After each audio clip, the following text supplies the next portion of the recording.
大家好，喂，又係我哋阿祖哥咩師講呢啲啦。咁咧呢個真係咧太陽底下咧真係冇新事嘅。咩事？係啦，咁啊活到你61歲人都好啦，咁我都50幾啦 ，OK 咁樣。講乜嘢？就試下聽下一個男人咧究竟可以有幾鹹濕，鹹濕即係度埋啲屎橋咧，亦都可以點樣嘅。咁早嗰排啦，咁啊好多謝東張西望啦，當然咧亦都要多謝東張女神咧。捉住嗰條鹹蟲，哇！追佢99條街，佢追到佢喎，揾到佢好嘢，追到佢好嘢。跟住再報警，再睇埋嗰條蛋散，一陣間先再講呢個部分。OK。咁其實個鹹濕個頭就係咩咧？佢話佢自己有個14歲嘅仔，係咁咧就公然喺網上邊咧就約啲女性同佢講話可以。3天係啦，同我仔一齊搞嘢，係啊，一齊搞嘢3天。即係作為對唔住講句啊，作為一個女性，你哋有冇興趣同一個未成年嘅小朋友啊試下做愛嘅感覺咧？咁咧我已經咧同我仔咧有好多咧性嘅教育咧，咁啊咁樣講，哇講咗好多呢啲。即係網上公開喎。係真係公開。叻仔。呢個嘢叻仔，即係你話有冇人蠢到咁樣？咁你話鹹濕起上嚟係咪真係鹹濕到咁？即係後尾最後咩咧？嗰個古仔就好簡單嘅啫，就係原來咧佢真係有對仔女，不過兩對仔女咧都已經係成年嘅。個仔係18歲，個女已經21歲。即係佢講大話。佢講大話係。唔係喎，佢咧我睇過咧，佢就話俾有一個人一個女人嚟嘅，咁佢就去佢個 post 度就睇咗之後咧，就發覺到咦，如果呢件事係真嘅話咧，會唔會係一個犯法嘅事咧？因為一個未成年嘅少男。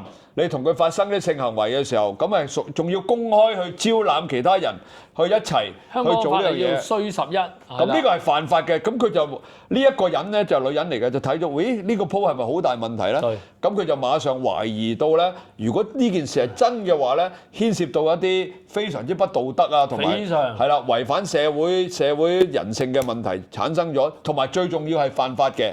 咁佢咧就想話。即係點樣去處理呢件事咧？就後尾佢就報咗東張。醒啊！係啦，報東張就咁知道啦。東張西望有個小組嘅，佢就會查呢件事。一 check 喎，呢啲大新聞嚟喎。佢就好勁喎！我唔明佢直情揾到呢條友。佢約佢出嚟，佢約炮啊嘛，直頭。哦，即係佢扮做一個有趣嘅人。阿祖哥見你啊咁有誠意又咁鹹濕，我哋試試啦，我哋出嚟試試啦咁樣。即係約到之後就。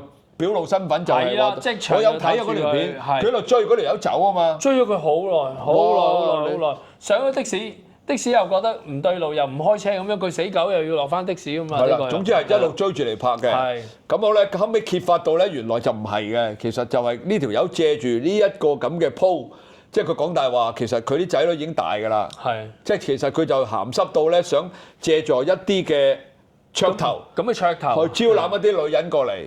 咁我想問咧，呢個人咧，即係我想問咧，呢個人咩人嚟㗎？呢個人咪一個30零歲嘅30零40歲嘅男人。呢個唔係我講緊，都唔係40幾歲50歲，我錯咗對唔住。我講緊呢條友咧個智商係去到邊度啊？你個智商係咪弱智㗎？佢係咪？我諗佢係諗住咧，喂，我啲係老作嘅啫，到時就算穿咗都好，都唔會俾人拉啊，或者各樣咁樣。唔係，佢蠢就蠢在邊日教埋你啦，懵仔。你點解咧？你自己落鋪，其實所有嘢你都用真嘅，唯獨是你個古仔係假嘅。咁你係咪人頭豬腦咧？你本身係想呃人嘅啫，係嘛？逐啲講句，跟住你用晒你自己所有嘅嘢，跟住約出嚟嘅嗰個都係你。咁其實佢呢種唔係佢有蠢嘅地步，亦都有可笑嘅地步，就係話你做呢啲咁嘅行為，其實你係想呃人，但係你出到嚟嘅時候，如果人哋要篤爆你，你即死㗎喎。喂，暫時咧就知道佢係可能想約出嚟即係鹹濕嘢，其實實際個底咧會唔會係再呃多啲咧？就真係冇人知嘅。佢冇嘢嘅，呢啲又蠢又鹹濕咯，叫做。因為你蠢唔緊要啊，你唔好你蠢到就係你用呢啲標題，佢以為呃到人，但係實質上。佢係呃唔到啊嘛！喂，佢唔單止喎，佢仲諗住即係唔使錢或者各樣，即係佢其實佢全心都所有都係諗住呢啲咁嘅嘢。佢呢種人真係得人格影衰我哋啲男人啦！你打開個窗跳落去啦！唔係剪咗佢咩？剪冇用啊！呢啲因為佢蠢啊！佢啲腦蠢啊！即係剪咗佢都仲有佢都係蠢㗎！你冇得搞㗎嘛！我成日都講啦，蠢邊度有得醫嘅啫？你所有病啊都有機會有得醫，但係唯獨是蠢咧，你冇醫生冇一隻藥係醫你蠢㗎嘛！你點樣醫啊？冇得醫啊嘛，係嘛？咁啊，第一件事啦，你蠢都唔緊要啦，你做埋呢啲社會嘅事，你放上網，我好多人唔明白，放上網其實全世界人都知㗎，有機會知啊。係啊，咁你仲要約人出嚟，你所有嘅嘢、所有嘅途徑，你俾人哋跟到晒㗎嘛？咁你做嚟做咩啫？我就唔明究竟佢，喂，你索性走去叫雞咪好咯，搞咁多嘢做咩啫？佢就係諗住唔使錢。又夠晒過癮係嘛，或者各樣。係啊，你真係你估你係邊個啊？你估你係木村咩？冇錯啦，真係。我就有少少似啫，你估佢係咩？唔止少少，你直頭靚仔過木村啦。我同你講頭先，我哋上一集講嗰樣嘢真係發現到㗎，連我坐喺後邊嗰個同學都突然間話似木村，因為其實就係一個叫做咩啊？頭先阿導演講我又唔記得咗，叫做咩啊？即係集體精神咩？集體精神病咯。唔係集體精神病，集體潛意識啊！集體潛意識啊！講你都，唔好講翻呢條茂利先。唔係，我哋應該做一個咁樣嘅嗱，我哋唯一就係拍落街，即係就咁樣問下街邊啲人，佢似唔似木村咁樣？我哋就咁拍一集，係喎，係啦，咁你睇下點咯？得唔得㗎？咁梗係得啦，大佬，但係要小心隨時俾人打咁解啫，即係冇啦。咁又唔會嘅。我同你講，我喺街度好多粉絲認到我㗎。係。我講真嘅，即係成日都係㗎，去到邊度都有人認到，我都慣咗㗎啦。不過喺度講翻呢條茂利先。喂，呢條茂利而家呢條茂利後尾最拉尾咧，好搞笑喎。佢做咩？佢哋嗰條片咧已經影住㗎啦。佢一路俾東張女神追九啊幾條街咧，佢喺度不停咁喺部手機度咧刪除緊啲嘢喎。佢即係可能嗰啲刪除。啲鋪啊！咁咧，你越係疑心生養鬼咧，就越衰。咁後尾就報警啦，跟住警察嚟到咧，第一件事就係咩咧？靚仔攞個手機出嚟，我拉佢拉佢咁樣。即係佢報警啊？唔係，東張女神都會報警噶嘛。大家鬥報咯，可能。而家本來其實呢壇嘢咧就係一定會報警告佢嘅，不過只不過咧喺告佢之前咧就再揾東張出嚟咧。哦。咁東張梗係處理佢。梗係啦，咪係咯。東張幾好，我而家發覺到東張而家真係係一個幾好嘅頻道嚟嘅，即係佢做得唔錯嘅。唔係好好嘅，因為咧我有個地盤咧做管工嘅朋友咧，佢話咧而家最驚東張西望。係嘛？係啊，因為咧而家有啲咩事咧，嗰啲人報東張咧，佢簡單而一個地盤啊，有人喺度食煙啊，跟住後邊佢話啊報東張啊喺地盤喺度食煙，係啊，哇點知驚啊！寫薯仔文有排寫啊！佢話如果一報上去，啲老細問你點解啊？叫你睇住個地盤啊，有冇搞錯啊？呢個喂，即係你個地盤度有人食支煙都可以咁樣去做。所以你唔係啊，其實已經反映出我哋而家一般大眾已經接受咗呢個台啊，即係佢東張咧，大部我哋接受晒。公審文化。咁但係就要小心啦，因為如果東張佢個編導有時當佢有偏差嘅時候咧，咁可能就會影響到我哋各大群眾咧嗰個思想啊嘅諗法㗎啦。所以東張奉勸東張咧，即係你哋做得好好，不過你咧做之中咧，你嘅編審啊或者你嘅編導咧，一定要有一個持平嘅態度先。如果佢純粹係為咗100%唔舐嘢，間唔中都舐過嘢。如果佢純粹為咗嘩眾取寵而去拍東張呢啲視頻嘅話咧，咁我哋普通嘅小市民就要非常之清楚啦。但係好好笑，即係你講緊以當東張西望以10年計。喂！呢個世界原來真係日新月異喎，啲嘢咧不停咁樣。之前有個紅車係嘛？唔係咯，喂！你真係無限大咁樣發生。咁後尾呢條粉皮啦，咁啊差人捉到佢啦，跟住再喺佢電話度睇到咧，唉個低能仔係咩咧？擺咗好多兒童嗰啲色情照。犯法㗎喎！佢就係因為要本來攞嗰啲兒童嗰啲色情照，吸引啲人去做。吸引啲人啊！即係話嗱，呢個就係我仔嚟嘅嗱，你睇下姑姑仔嗰啲影埋啦，或者個甚至乎喺網上面鋪張咧話咧，佢係有同佢個仔咧，即係都有搞嘢嘅。係佢同佢個仔搞嘢喎。其實呢啲就我哋又唔知啊，不過咧呢啲咁。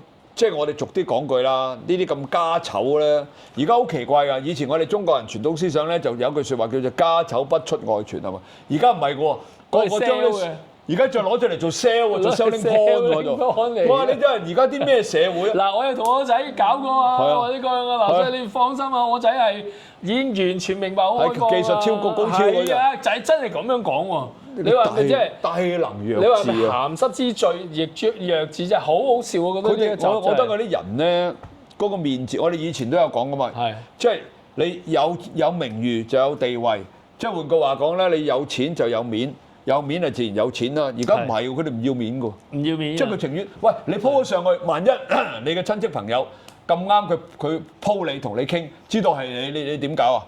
成個家族都知㗎喎。你睇下可伯同埋阿河馬已經唔要面㗎啦。而家出消息，而家分咗手啦。直頭而家冇啦，而家咩好紅㗎？呢期都仲仲有咩仲要上庭啊嘛，或者各樣啊嘛。因為可伯就好大機會咧，就唔會判監，不過就嗰啲叫社會服務令啊，或者你使乜講可伯啫？你睇李隆基，李隆基啊，你冇睇下李隆基啊？佢唔使坐監。佢條女走咗啦嘛。哦，佢自己俾咗啲樓啊，嗰啲都唔知係咪又話冇，又話冇，跟住一條視頻又話有，唔係啊！佢最蠢嘅就係你將你嘅私生活高調咗都唔緊要啦，結果就窩咗河。唔係啊，佢特登㗎。佢做咩特登啫？佢冇錢咩？6層樓7層樓。咁啊係，你咁樣講啊。你有錢就唔好將醜嘢話俾人聽。唔係啊，你唔明啊。咩啊？佢就係紅過，佢又威過，佢而家佢要嗰啲，而家嗰啲潮語叫刷存在感啊。佢冇存在感啊嘛！你有錢，如果我有錢啊，我多到都用唔晒我咁多存在感做咩啫？但係佢要好多人去關注佢嗰種存在感啊！低 B 啊，真係你自己，當你啲錢去到某一個地步嘅時候，我使乜刷存在感啫？即係話唔係錢嘅問題啦，錢冇揾唔到存在感噶嘛，伯啊！用錢去買存在感。我日日咧就同啲 YouTuber 合作，我俾錢去你個頻道，日日最紅嗰個我就去嗰個做嘉賓，咁咪有存在感。咁都 OK 喎。大把方法啦，唔使將自己嘅家事、將個屎忽爭粒瘡都話俾人聽㗎。今日要請個乜女明星上嚟，但係佢今日要着 bikini 上嚟我有錢咪得咯。跟住後尾俾200萬佢做1個鐘，做唔做？冇乜所謂㗎，因為有見存在感係用好多種方法嘅，有啲咧就係話一個正能量嘅存在感。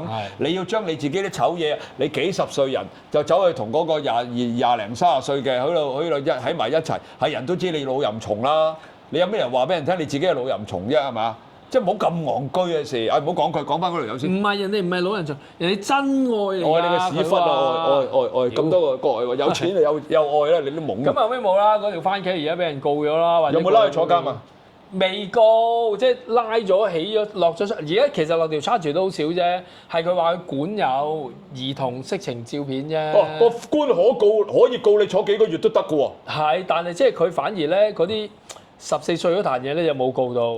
嗰度佢冇發生，佢吹水講大話，冇呃到人錢嘅，你唔可以告佢㗎。講大話梗係唔犯法啦，佢講大話呃咗人錢啊，或者呃咗人哋去做一啲非法嘅嘢先至犯法㗎咋。講喎，你個網上大把都講啦，啲人夠鬧你咧，又鬧你唔死嘅，真係。嗱咁多人鬧你都日日都鬧，叫隔離嗰個收聲啦，叫嗰個人跳樓啦，叫佢冚頭埋牆啦，叫佢死啊，叫佢食蕉啦，咁你有冇事嘅？你越嚟越紅喎，又自從佢鬧完佢之後咧，本身我哋個頻道得5000幾咧，而家過咗1萬幾啦，就係因為呢條粉皮，就係呢條粉皮啦。突然間佢勁到超越晒我所有咁多個頻道，即係除咗我自己嗰啲啦。冇一個夠佢咁犀利喎！呢啲頻道就係佢俾人鬧啦，所以鬧唔係代表唔好啊！我見到你上次凌晨空間都有1萬蚊，而家19000，唔係都幾好啊 ，OK 啊！凌晨空間係我第一個，我除咗香港早歌之外，係第一個頻道。係最早嘅頻道，最快過萬嘅，最快過萬嘅頻道。但係當然啦，後尾啲師傅全部追上嚟咧。而家唔係啦，而家因為有你喺度咧，我哋頻道有接近2萬啦。係，好犀利㗎啦！喺咁短時間裏邊，慘啊，戰多得你唔少啊！真係，全靠你俾人鬧咯。即係痛苦嘅下巴，真係大家睇唔到嗰啲隱形嘅箭已經插咗落我心嗰度咧，淌血。我諗你喺 YouTube 頻道裏邊計咧，你都係一個好犀利嘅人，因為能夠一條視頻裏邊咧1000幾人鬧啊！佢呢條友啊，1000幾人鬧佢可以，我睇哇，點解你咁犀利嘅1000幾人鬧你，1000幾人鬧你，咪就係你叫我咁做啦，大佬啊！其實唔係嘅，本身我人咧就正能量，你係負少少嘅，咁啊，當你一拍落去，咪俾下佢咯。我有啲委屈到就成個縮骨功咁樣嘅啫。唔係，我知道點解啦。又知道。我知啦，喂，導演，我知點解。係。因為啲人你同我講係啦，使乜拉導演啫？係因為啲人話我似木村拓哉，木村拓哉係大明星啊嘛，但係你都似，你似譚耀文啊嘛。你自己幻想嘅講出嚟話有啫嘛，跟住佢話佢自己似譚耀文，譚耀文係香港啊，唔係唔出名，都出名，我都中意睇戲。但係一個比較國際唔出名，人哋而家好出名啊，譚耀文。唔係佢一定唔夠木村拓哉出名，一定人哋木村拓哉去到國際，佢未到國際，佢香港。所以當你一個似木村拓哉，一個似譚耀文，一拍埋你咪比下去咯。喂，導演係咪咁啊？差唔多啦，係咪？呢集差唔多。哇！幾開心，仆街又蝕咗一鋪，仆街啊！OK， 好，點讚收藏轉發啦，俾心心啊！多謝大家，留言啊！木村拓哉喎，留言啦，講一講。木村拓祖啊！拜拜，託參你有份啊！